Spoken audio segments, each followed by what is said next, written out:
Hello everyone, welcome to the History Vanguard podcast. My name is Josh and today we're talking about the British battlecruiser HMS Tiger. Tiger was a battlecruiser built for the Royal Navy.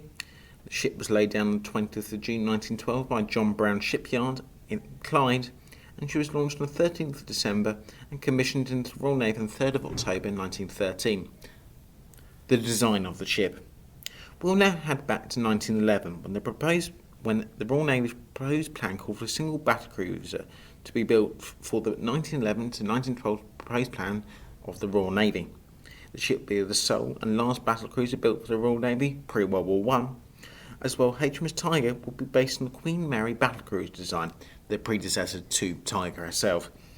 The final approved design for HMS Tiger was approved on the 11th of December 1911. This design was out of 4 designs placed before the Royal Navy. These designs were the A1, there was another A1 design that was slightly different, there was an A2 design and a C2 design. However, today we'll be just discussing the A2 design, as this one was chosen by the Royal Navy. The specifications of HMS Tiger. Tiger was designed to be 28,100 tonnes, the length of the ship 704 feet, 214.579 metres, and the beam was 90 feet 6 inches. The draft of the ship would be 28 feet 3 inches light loaded, 32 feet fully loaded with stores, ammunition, supplies, etc. etc. The weaponry on board at Tiger consisted of 8 13.5 inch guns and 4 double turrets as the main guns. The ship had 12 6-inch guns for secondary weapons and 2 3-inch anti-aircraft guns, 1 12-pounder gun and 4 3-pounder saluting guns. There were 5 Maxim machine guns on board, 10 Lewis guns on board and 4 21-inch torpedo tubes below the waterline on the ship as well. The armour on the ship was of various thicknesses, but today we'll just be talking about the basics. The armour belts on the ship, the barbettes surrounding what is the armour surrounding the turrets, and the conning tower armour. The belt armour was the armour what was on the hull and stopped incoming shells from penetrating, or at least slowing down the shells entering the ship. That armour was 9 inches thick. The barbette armour, as I said, was the protective armour encasing the main gun turrets, was 10 inches thick armour, and the conning tower had 10-inch side armour as well. We now talk about the boilers and machinery on Tiger. Tiger had Brown Curtis impulse type turbines, and the ship had 4 propellers. As well, the ship had 39 Babcock and Wilcox boilers at working pressure 235 psi, and the boilers were in 5 boiler rooms. 4 boiler rooms were fitted with 8 boilers in each room.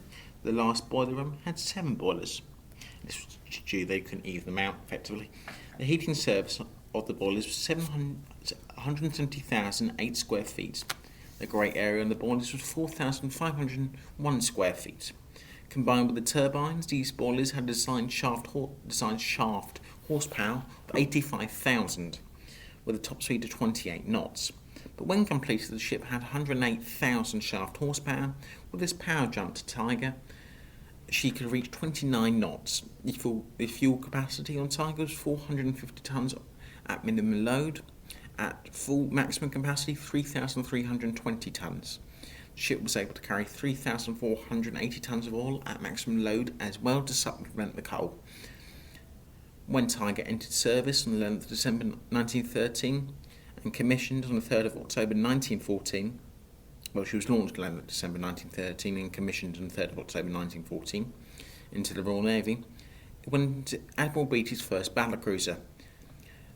Beatty wanted this Tiger due to he always liked the newest and best thing there was out there. Now it's just Beatty for you. What is interesting though, Beatty sent a note/letter to the First Sea Lord and Admiral of the Fleet, Lord Fisher Kilverstone. Note said, not yet ready to fight. This was due to having 3 out of the 4 electric dynamos that produce energy for the lights and the fire control and guns, and the crew was untrained due to severe weather and the gunning was extremely poor. Standard. What I believe Beatty meant by this, he didn't believe the ship was ready to fight the Germans effectively, and they needed more training and the ship needed more trials, but Beatty wanted the ship as quickly as possible and it needed a fight effectively. We'll now move on to the first battle Tiger went into, the Battle of Dogger Bank in 1915. which happened on the 24th of January 1915. To understand what happened to HMS Tiger in this battle, we need to know what happened at the Battle of Dogger Bank. On the 23rd of January 1915, the German battlecruiser squadron under Admiral Hipper set underway in the harbour Wilhelmshaven on the northwest coast of Germany. They were deployed to hunt and destroy British fishing vessels that were believed to be spying for the British and sending back location data of the German ships leaving harbour and information about the High Seas Fleet's movements in the North Sea to the British Admiralty. While this happened, the Royal Navy 1st and 2nd Battle Squadrons were already at sea. These ships included HMS Lion, which carried 8 13.5-inch guns. You had Tiger, as I said, had 8 13.5-inch guns as well. You had HMS Princess Royal with 8 times 13.5-inch guns. The 2nd Battlecruiser Squadron, comprised of HMS New Zealand, had 8 times 12-inch main guns. You had HMS Indomitable, had 8 times 12-inch guns as well. There was also the 1st Light Cruiser Squadron, as well as the Destroyer Flotilla, which was made up of 1st Flotilla of 2 light cruisers, 20 destroyers, and 2nd Flotilla was made of 2 light cruisers, 20 destroyers, and 8 M-class destroyers. There was also an overseas submarine flotilla, which was made of 2 destroyers and 21 submarines. The reason why the British already left their bases were at sea and ready to intercept the German fleet was down to Room 40, what is a whole other podcast/episode in itself. Room 40 was the Royal Navy's code breakers. They'd intercept German transmissions, decode them, and then pass them to the Royal Navy and enable to intercept the German ships/fleets. We will now move on to the German fleet war at the battle. I am sorry, but my German isn't very good. I will mispronounce it. I'm very sorry for our German listeners. There was SMS Schlieditz, with 10 times 11-inch guns as its main weapons. You then had SMS Mulkel. I am very sorry for my German pronunciation. It had 10 times 11-inch guns. You had the next ship was SMS Der Fringer, and 8 times 12-inch main guns. You had SMS Blucher, what was not a battle cruiser, it was more a very heavily armed cruiser. What had 12 times 8.3-inch guns. As well, there was 4 German light cruisers, 22 destroyers, and several U-boats hanging around the area. All ships in both navies were fitted with torpedo tubes as well. And now we'll move on to the battle. We'll start when the British first spotted the German battlecruiser squadron at the Battle of Dogger Bank. At 7:15 on the morning 24th of January 1915, HMS Southampton signalled that she could see gunner flashes from the south. At the same time, HMS Lion also spotted gun flashes from the southeast. Within minutes of the messages from Southampton and Lion, HMS Aurora signalled that she engaged the enemy fleet. Admiral Beatty, who was in charge of the battle fleet, ordered ships to turn south and give chase to the German ships. At 7:20 a.m, HMS Lion gave chase to the gun flashes of the German ships in the southeast direction.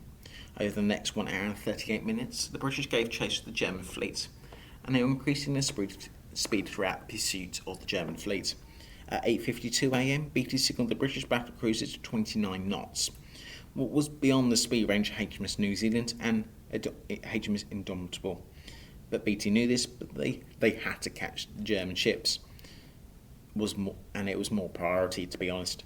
At the same time, HMS Lion opened fire at 20,000 yards on the German fleet.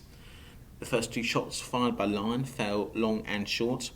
While Lion was firing, Beatty ordered HMS Princess Royal and HMS Tiger to open fire on the German fleet as well. Over the next few hours, the British ships had scored several hits on SMS Blucher and SMS Seydlitz, was quickly damaged by a 13.5-inch British shell that penetrated the ammunition holds and caused an explosion.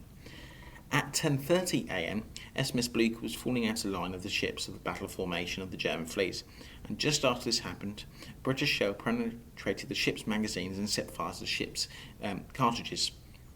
It caused damage to the boilers, what slowed down the ship even further. As this happened, 3 main battle cruisers concentrated their fire on HMS Lion, which was seriously damaged.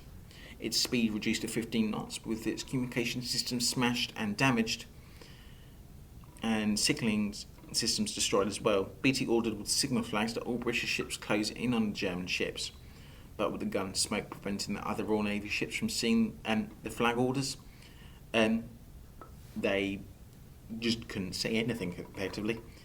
After they couldn't find the German ships in the gun smoke, the other ships called off the remaining chase. By the time Beatty transferred his command to HMS Princess Royal, German ships had slipped away from the British. With the battle finished, we'll now look at how HMS Tiger did in the battle. The ship took 6 German shells to itself. 1 shell penetrated through Q turret roof. This damaged the gun breeches and mechanisms, killing 10 people and injuring 10 sailors and injuring 11 other sailors. Tiger had very inaccurate guns. This was effectively down to her poor training and severe weather, what hampered her training as well. Another one was due to Tiger's captain. Reflection and analysis of Tiger's performance herself. She was very simply had extremely poor gunnery. It was due to poor weather, perfectly honest, terrible training. Very extreme work, and with her very extreme work-up time after her commissioning, and having her equipment working, for example, Tiger's 3 out of 4 electric dynamos were out of commission when she was doing her trials. But due to incompetence or pure brain trickery by Tiger or Beatty, Tiger's captain, or Beatty, probably more Beatty was to be blamed.